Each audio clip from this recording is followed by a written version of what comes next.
Hola, ¿qué tal? Bueno, vamos a continuar con otro ejemplo utilizando el método de mallas, pero en esta ocasión lo vamos a hacer con un circuito en el que se encuentran dos fuentes de corriente. El circuito que vamos a utilizar es este que tenemos aquí. Observamos que tenemos en lugar de fuentes de voltaje un par de fuentes de corriente y es un circuito que típicamente se puede resolver con el método de nodos. Sin embargo, vamos a observar que utilizando el método de mallas se resuelve de una manera muy sencilla. Igual comenzamos planteando la dirección de las corrientes en el sentido de las manecillas del reloj y después colocamos, al igual que lo hemos hecho en los otros ejercicios, los signos que le corresponden a cada uno de los elementos. En este caso observamos que los signos se colocan positivo en la entrada de cada una de las resistencias de acuerdo a la dirección positiva que nosotros estamos marcando. Una vez que ya tenemos colocados los signos, procedemos a obtener las ecuaciones de malla. En este caso, para la malla número 1, que involucra la corriente I1, observamos que la corriente I1 coincide con la dirección de la corriente IA. Por lo tanto, automáticamente la corriente I1 es igual a la dirección de la corriente IA. Entonces, sin más, ya hemos encontrado la corriente de la malla 1. De la misma manera, si observamos, la corriente I3 corresponde a la dirección contraria de la corriente IB.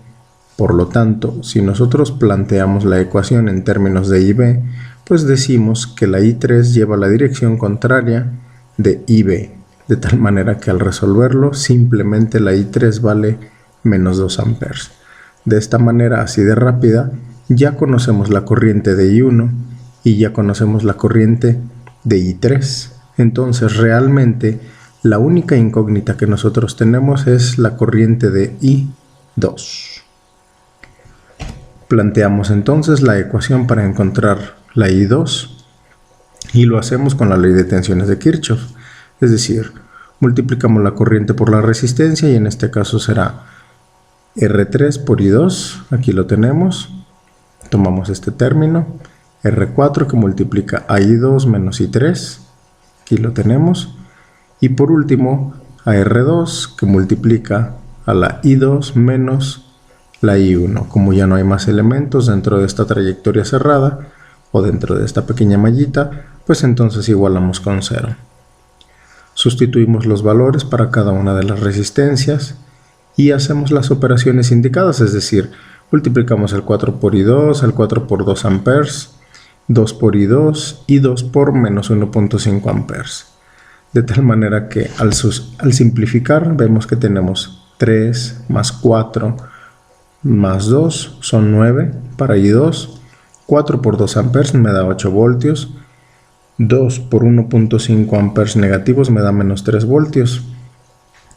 Entonces, sumando los voltajes y todos los elementos de corriente, me queda simplemente que la I2 es a menos 5 sobre 9 amperes, igual a menos 0.555 amperes, y ya conocía lo que valía I1 y ya conocía lo que valía I3. De tal manera que aunque tengo un sistema en el que aparecen 3 mallas, prácticamente solo tengo una incógnita.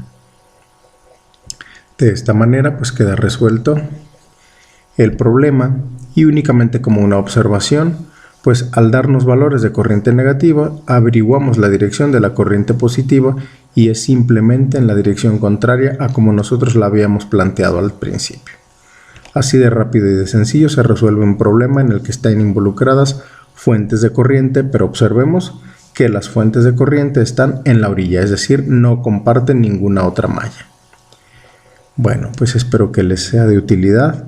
Ya saben, denle like, compártanlo, comenten. Si tienen alguna duda o comentario, pues no duden en hacerlo. Gracias.